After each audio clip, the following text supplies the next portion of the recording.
Welcome back into Buccaneers Total Access, brought to you by Advent Health. First half of the show, we had head coach Todd Bowles. Now I am so excited to be joined by Vice President of Performance Science, Dave Hamilton. Dave, thanks for being with us. Always a pleasure. Thanks, Casey.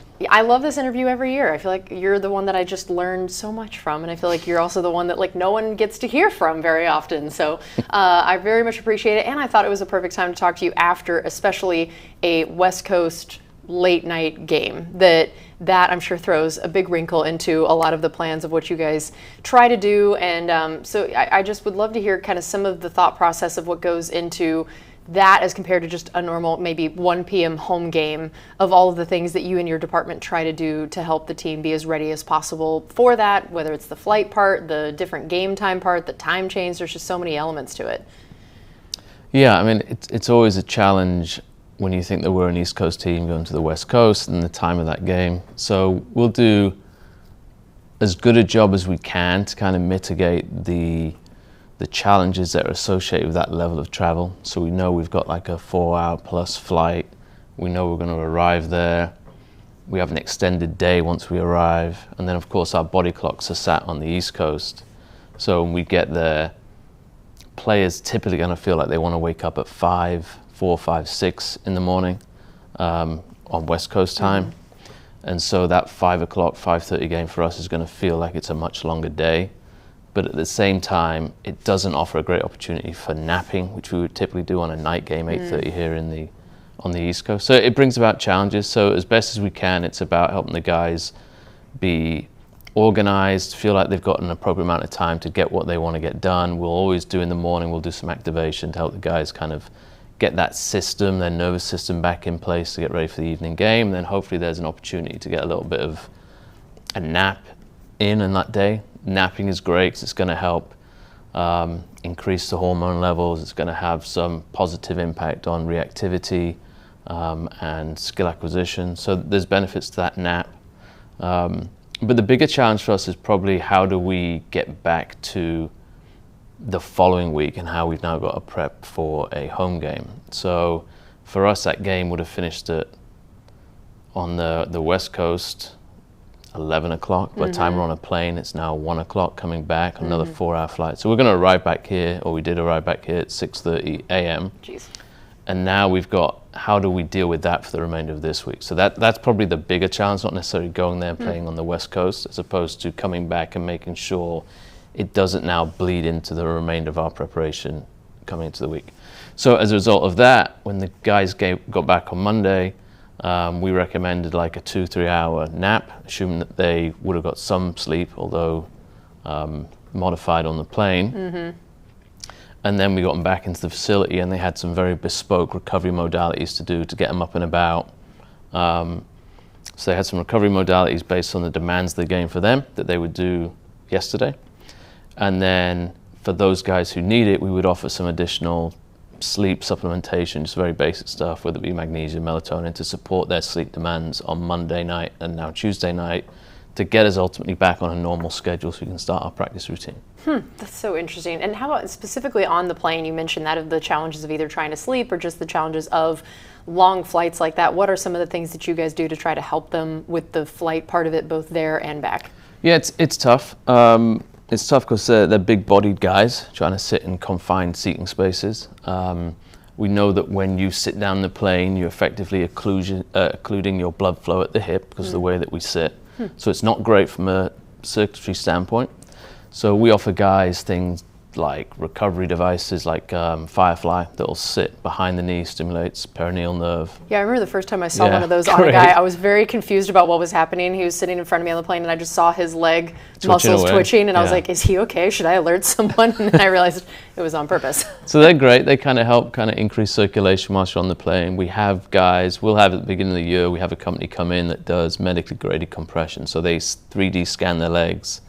And we'll get compression socks or stockings made for them that will then also support that blood flow and recovery in general. So they have that for the flight, and then other than that, just making sure they're getting hydrated, they're on top of all their nutrition before we get back, and just trying to create an environment on the plane where they can obviously get some sleep, so making sure everything's dark. And that's about as good as you can do at this stage with what we have. It's a very short flight, like I say, when you're talking 4 hours coming back. By the time you settle down, you're maybe going to get a couple of hours on that plane, right. Sleep, and the guys still have to eat as well. So it's definitely a challenge, yeah. Yeah, we're talking to Vice President of Performance Science, Dave Hamilton. It sounds like also one of the things I always think is interesting is how much you need buy-in for everything that you do, because it's like you can't force guys to do all the things that you want them to do. You can suggest it, but they have to be the ones to make the decision. And so tell me a little bit about how you've worked to try to get the buy-in from whether it be, the front office and coaches to also to the players themselves to do what you need to do, and how do you try to do that, and what have been the things that you've seen that have led to them saying like, oh, okay, yeah, I see the difference here? Yeah, I think a lot of it it's a slow process because you're trying to build trust with an individual over time. So the big piece is understanding there's only so much bandwidth you can get with these guys. They have a lot of people trying to pull them in different directions. So it's about having a conversation and making sure it has bang for its buck. It's about when you request something from a guy that you feedback on whatever you asked of them. That way they feel like whatever they give you, there's meaningful value to them, as opposed to constantly taking and then feeling like nothing comes back their way. So we do, I think we do a pretty good job of making sure any data we collect, whether it be GPS, whether it be force plates, whether it be wellness, that we feed back to the end of the week in a report so they can see how we're interpreting their data, how is it kind of transpiring over a season, over 3 weeks, 4 weeks. So they feel like they're getting that feedback. And then a big piece for us on that trip is I wanted a little bit of FaceTime with the players in the team meeting. So coach was great and let me get like just a couple of minutes to get in front of the group, show them a little slide that kind of explain what are the challenges of this West Coast flight and what are our plans for their return, so they feel like we all know where we're going with this week and what the expectations are of people. But yeah, I think the biggest piece I say is it's understanding there's a bandwidth, it's about building trust, and in order to do that, they have to feel like whatever they give you, there's some kind of retort, there's something of value coming back to them. So I think we do a good job, like I say, of trying to make them understand that whatever we take, we're using it for the betterment of them, of the team, and in the way that we prepare going into the next game. That data has got to be so interesting. Tell me what all first of all, I'm sure you have infinity data. So how do you decide what to put in that report that you give to the guys at the end of the week? Is it the same across the board for the whole team? Are you tailoring the data to different position groups or guys? Like, what does that look like when you actually present to them, and what made you make that decision to show them that data? Yeah, good question. So what we'll try and do with it is it's very simplified data, because to your point with the GPS, there's over 1,000 metrics just within that alone. Jeez. So we'll try and take the metrics that we think are important or sexy for them, things that they care about, things they're going to understand. So it's how fast did they run? How fast did they run? How much volume did they do? Yeah. We'll make sure that there's certain position groups that don't run very fast, so we'll make sure there's an acceleration, deceleration metric that may be more appropriate for them to get their head around. Max velocity, whether you're big, small, fast, slow, everybody cares about that, so that's always in there. Their wellness status, so they get to see how they're feeding back with regards to their sleep quality, muscle soreness, energy level, so they're getting some self-reflection on that. Play count is one that's another good one to feed back to that. How many plays they're getting in practice, how many plays they're getting in game. These are things that they can obviously relate to, and they feel like there's meaningful information to it for them. And I imagine, of course, the competition factor is helpful in that buy-in. What have you seen about who tends to be the most competitive with the data that you have? Who wants to know what the numbers are? What numbers do they care about? What do you end up seeing on that? They all have egos, right? Yeah. So they all want to know. Yeah. They just don't want to know when it's bad. We do at the end of every practice and every game, we'll report, I explained this last time, we do the top 5 skills, bigs, at the end of practice for speed. We just post them on our wall. You better believe guys are popping in. Yeah, like they want to kind of see come that. And have a look, see where they are. That is so funny. So yeah, I mean, it's just the simple things that by nature, these are competitive guys. So they're always going to want to feel like they have an edge on someone or have some data set they can throw in somebody's face. So. And of course, our fans always like hearing who are some of the people that are at the top of some of those stats in terms of whether it's like overall speed or just the different things that you measure that our fans are just like those guys. They want to know who are some of the guys at the top of that this year. Yeah, I mean, you're going to have your special teams guys always get the opportunity in practice with the way that those drills are. And that often bleeds then into the game. But typically for us, we're going to see the Zion McCullums of this world, the Cam Johnsons, the Tez Johnsons, the Mecca Ibukas, Josh Hayes. Sean Tucker's always a surprise for a lot of people. Yeah, they're the guys that stand out for me. That's interesting. I like that. All right, we're going to take a quick break here on Buccaneers Total Access, brought to you by Advent Health. We're talking to Vice President of Performance Science, Dave Hamilton. This is Buccaneers Radio. Welcome back into Buccaneers Total Access, brought to you by Advent Health. We are talking to Vice President of Performance Science, Dave Hamilton. So we were talking before the break about a lot of the data and the ways that you use that. I'd also love to explain to people a little bit more about how much goes into the overall physical side for the players, of how you work with nutrition and rehab and strength training and like the whole department that you guys have, the way that you guys need to influence each other, and how your data maybe can help some of those other departments.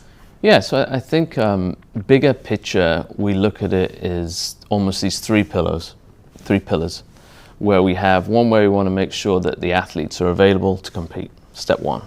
And so that is geared around player profiling, benchmarking, and understanding when they join us, where do they sit regards to their peers, where do they sit regards to potential imbalances, where are there opportunities to develop them and make sure they don't get injured. That's pillar one. Pillar two would be we've got to make them the best athlete they can be in their position group, and for us at the Buccaneers. So we look at, from a physical development standpoint, where are there opportunities to improve certain attributes that make them successful at their job. So we know for a lineman, there are different demands than that of a wide receiver. So we're making sure within that prescription, we're targeting areas that are going to make them more successful at their role. And we look, like I said, at normative values. So how do they compare to their peers? How do they compare to others in the league? And where are there opportunities to make gains? And then the third one is ultimately a little bit more of the sports science, as people would frame it. And that is making sure when they compete and they're ready to play, that they play fresh. Because if you carry any fatigue into a game, the chance of you being successful obviously diminishes somewhat. So they're kind of the three pillars. And when you look at those three pillars, obviously, when you're looking at benchmarking and profiling athletes, that falls into S&C and medical. Making sure we're all working together with the type of diagnostic tests that we use, that we're working together to think about how can we improve these areas, what would be the modalities that are most effective. When you look at the long-term development of an athlete, that's going to be predominantly more strength conditioning and a little bit on the coaching side. And then we're talking about the athlete management. That is definitely a bigger, broader picture of tactical periodization for the team. How does a season influence where we're at? But also, how does a practice week influence an individual with how they're tolerating with work? So we've got to do everything we can to educate personnel, coaching staff, performance staff, to make sure we're helping athletes be in the best place they can be to perform. Yeah, and I was thinking specifically, like right now, a perfect example is Chris Godwin, Bucky Irving, guys that as they're starting to come back from missing a significant amount of time, what would you say would be an example of how you would make sure that when they come back, the load management is the term, of course, in the NBA right now everybody uses, but the best ways to bring people back that have missed some time, and how everyone works together on that decision, whether it's you, rehab, coaches, all of that. Yeah, so that's kind of comes back to that first pillar. We have, when they first came in, we understand how much work is typical for Bucky or Chris with regards to their practice load and their game load. So we understand what are we trying to get them ready for. And we also understand their injuries and where potentially there's some deficits and improvements.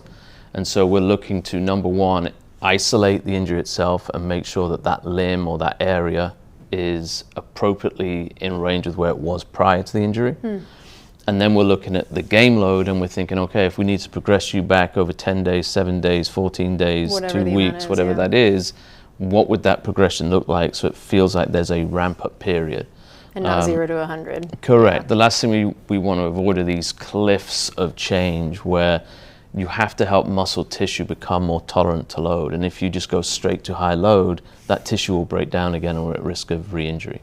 So it has to be progressive. It has to understand natural physiology, human biology of what a tissue can adapt to in a certain period of time. And as much as we want to get there quickly, there is adaptation that needs to take place. And so it's understanding that and trying to be as aggressive and as fast as we can to get them back. But also, we understand that when people return, there is a window where you are more fragile the risk of injury is higher. And so it's trying to mitigate that by being as aggressive as we can to return them in a safe manner.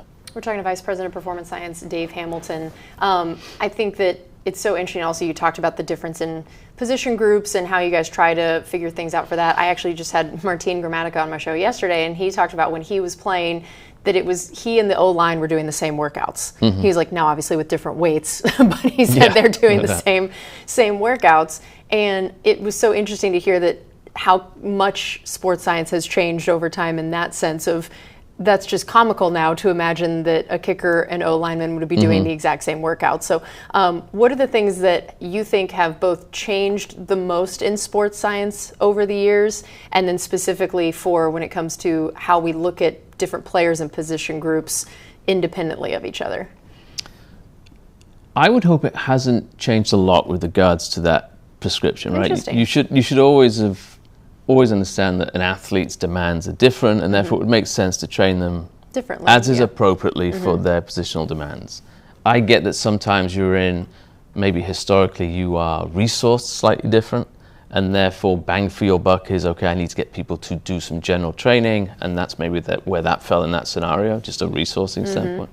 But from an S&C prescription, historically that has been the whole point. It's like, what is the physical demand that makes you successful? How do I train it? Where I think sports science has come into it and evolved, or where it's evolving to, is just the level of data that is now within our environment.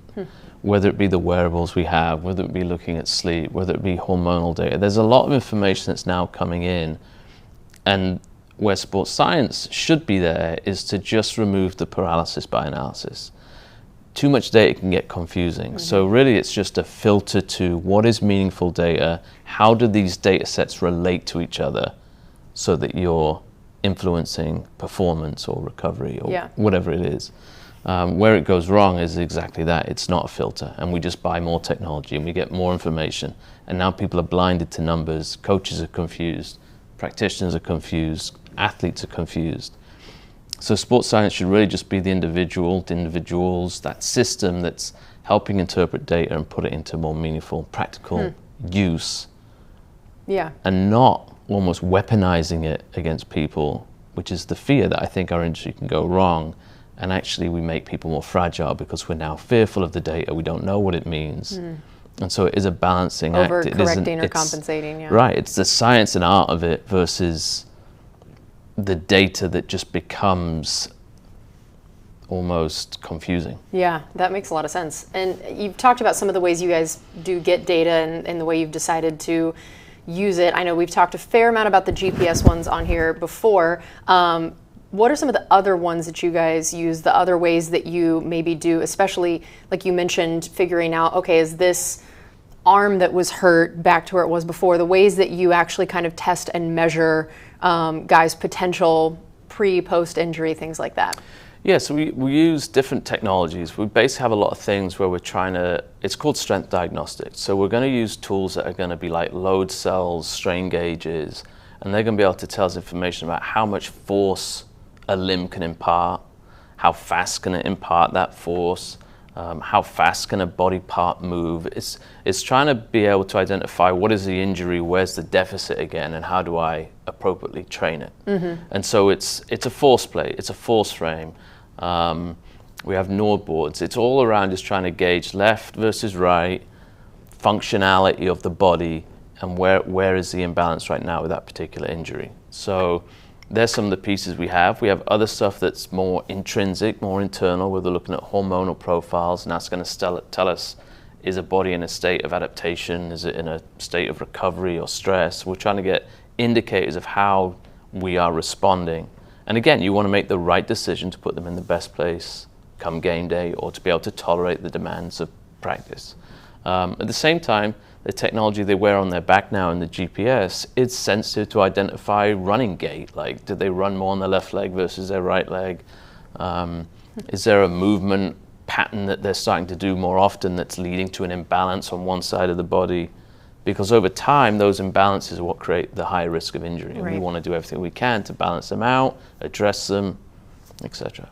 All right, we're going to take one more break. We have one final segment coming up here on Buccaneers Total Access, brought to you by Advent Health. We're talking to Vice President of Performance Science, Dave Hamilton. This is Buccaneers Radio. Welcome back into Buccaneers Total Access, brought to you by Advent Health. We're talking to Vice President of Performance Science, Dave Hamilton. So let's talk a little bit about temperature. That's always the thing I feel like Bucs fans are most curious about, especially probably wondering if they can steal any of what you do to help us all survive the Florida heat Sure. and everything. So take us through a little bit of how even you guys have learned to adapt to the heat as best as possible, even since your time here. Has anything changed about the view of that, or what have you found to be the most successful methods to help guys and how they feel about it? Yeah, this is kind of, it's a tricky one. So your initial thought would go to, we are Tampa, it's hot, it's humid in Tampa. It's very difficult with regards to the heat to maximize training opportunity. And therefore you would think when it comes to playing us in Tampa at 1 o'clock, that is an advantage for us and it would be a disadvantage for other teams. And that would be the traditional thought process. But the NFL does a very good job of, when you come and play at 1 o'clock in Tampa, you have access to cooling benches, shades. And so unless you're stood on the field for an extended period of time, you do have opportunities to constantly cool down. However, for us, with our training, we have to go through camp in the early part of the year in some pretty tough conditions, trying to train and get ready for the season. And what we know is that heat comes with a sun tax. Like, for the output that you create, there is a 20% additional physical stress that you have to deal with when you recover, because you're not just recovering from the training, you're now recovering from the heat exposure. Yeah. But at the same time, it's 20% more draining, but also we see a 15 to 20% drop in output, because you can't sustain those traditional levels of training when you're hot. So your body's doing as good a job it can to cool, and also you're trying to get these improvements in X and O's and the speed in which we're practicing at. So then you've got that dilemma of, how do we use our indoor facility enough, but not too much, because we do want to adapt to the heat. The general rule of thumb with heat and adaptation is you're basically looking to get 14 exposures, 14 to 16 exposures within a 30-day window of 40 minutes is enough to adapt to heat. So we know, with that in mind, that we can almost tick off, are we getting what we need with exposures? So, but the thing to be aware of is, once I've got that 40 minutes, I don't get more improvement because I'm out there for 2 hours. 40 minutes was the window that created kind of the dose response within the body. Right, it's not like doing more gets better. But unfortunately, often we do have to do more. And so that just becomes additional stress. So it's trying to manage that. So as best we can on the field, we're going to have cooling benches ourselves. We don't want to use them all the time. For the first 40 minutes, we almost avoid trying to use anything. Right. We want the guys to have that heat exposure. After that window, we'll start handing out the AVAs, the hand cooling devices, the skull caps that are frozen, any kind of neck. We'll do sponges on the head. They, like I say, are the cooling benches. We have a cooling chamber that the guys can get in either during practice or at the end of practice. So we create a lot of opportunities after that 40 minutes to try and mitigate as much heat exposure as we can. That way, at least the quality of practice is up and we don't start seeing a decline in output on the field. So interesting. We're talking to Vice President of Performance Science, Dave Hamilton. I also know you guys do occasional sweat tests as well, because not everyone maybe sweats the same or adapts to the heat the same way. So what are the sweat tests and what have they told you? Yeah, it's just a way of looking at different levels of salt within the system. So different guys are going to sweat out different sodium, potassium levels. And so as a result of that, we want to make sure from a hydration standpoint that we're replenishing the appropriate nutrients, micronutrients, so they can kind of replenish and hold their hydration levels a little bit better. And you mentioned the indoor facility. What are the ways that you guys decide, again, like you said, what is enough, not too much, not too little of using it, and even the temperature chosen to have the indoor at? Because I think I'm always surprised when I walk in there that it is not the ice box that I would prefer it to be in training camp, that it is actually a little bit warmer, I think, in there than people would realize. Yeah, the indoor comes with challenges. So you've got to think the turf is different. You've got grass versus turf. And so as a result, for our guys who may have chronic tendinopathy issues or other kind of injuries, when you go from grass to turf, potentially it becomes an opportunity to flare up and create more inflammation because of how the muscle and tendon works. So when you're on grass, there's good muscle tendon compliance, where the muscle works with the tendon is fairly efficient. When I get into turf where it's softer, what you'll find is now the tendons often work a little bit harder because they're giving the ground, and so tendinopathies will flare up. So we got to be careful with how often we're indoors versus outdoors because of the surface. Right. But yeah, the temperature inside, we do like it cool, but obviously you don't want too big a contrast now where you're going to naturally kind of get a change in muscle temperature. Not that that's really a concern, but we don't want it too cool, but we want to be appropriate. They're going to feel that contrast either way from what you're talking about, wet bulbs of like 91, 92, 93, versus when we're in there, it's like 74. So. And you always hear when, let's say we're having a team come play down here in September, early October, that's from New York or Philadelphia or Boston or whatever, that people are like, oh, how are they going to handle the heat for that day? So how much in your mind, or us going to a cold place, how much does it affect you of one day going to either a heat you're not used to, a cold you're not used to? How much does that affect you during that game? Or is it more about a prolonged, like how much of an advantage would we have over a team not used to the heat, or how much advantage would they have over us with the cold? I think, like I said, the NFL do a really good job of providing either cooling or heating benches on the sideline. So even when we're somewhere cold, we do have the ability to keep the guys warm. Where you'll get wrong is where potentially athletes think mental toughness and not wearing not using the cooler benches or the warm benches shows how tough I am. Well, mentally you may be tough, but physically there is a detriment to muscle temperature and therefore power output. And so just educating guys on, I get the aesthetics of how this looks for you, but from a performance perspective, there are implications. Yeah. I think for us, when people come play us at 1 o'clock and there's an extended drive on the field, there's a timeout that gets called, and now you're stood in the blazing sun with no access to a cooling bench, that's where you see the implications on the other team. That's where you'll see them start to fatigue. But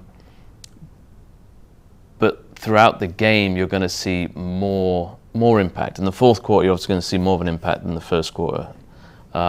If teams come to us and they have an extended warm-up, that's going to bleed into how they perform probably in that first quarter as well, because it's the sun tax where you have your usual output and it's the additional drain on the system that comes with just the heat exposure. So it is an advantage. Could it be more of an advantage? Yeah, take away the cooling benches for both teams and you'd see where Tampa would be significantly more prepared for that environment. But they do, like I say, a nice job of trying to even the playing field. Even the playing field support. And that goes for us going to cold places as well. Right. Like Green Bay, Buffalo, if we didn't have all those heaters, we'd probably struggle, because now we've got to find active ways to stay warm on the sidelines. So now we've got to be mobile, we've got to get out bikes, we've got to use vibe plates, we've got to do whatever we can to kind of keep guys warm. That's interesting. And so in your mind now, where do you see sports science going? That if you and I are sitting here in maybe 5 years, what would you say is going to be the evolution, the growth, the change? As it just feels like technology is always advancing and changing so much, the data is always changing. What would you say is where sports science will be? I think it's a good question. It's the ongoing challenge is always that there's going to be more technology coming our way. There's going to be new companies producing something else that's going to offer another data set around some performance metric on the field. So it's having the right people in place to interpret and understand what's valid, what's reliable, and how is it going to be effective for us. My fear is always that we move away from the human element. Professional sport, successful environments are all about how well the social interactions are, how well you can develop a trust, how much you can create like common goals and understanding of where you want to be as a team, and it's that culture that drives success. And if you allow data too much to bleed into that, do you start to compromise those human relationships and ultimately the understanding of how to get people to go along a common cause? Do you know what I mean? Yeah. So I feel like it's good that it's going to be there, but it's also understanding that this is way bigger than the numbers, and this is really a human game. It's always going to be about social interaction. It's always going to be about me wanting to work for you, the brotherhood, the sisterhood of wanting to be successful as a group. And that's very organic. And so like I said, it's going to be the filter to all these external factors, all the AI that's going to want to offer its interpretation of data, but ultimately keeping it as a filter to a supporting mechanism of what is the human element of success. I love it. Well, Dave, thank you so much as always for coming. I always learn things and I always enjoy talking to you. So thank you, and Pleasure. thank you for all the work you do for the team. Thank you. All right, that's going to do it for us on Buccaneers Total Access, brought to you by Advent Health. This is Buccaneers Radio.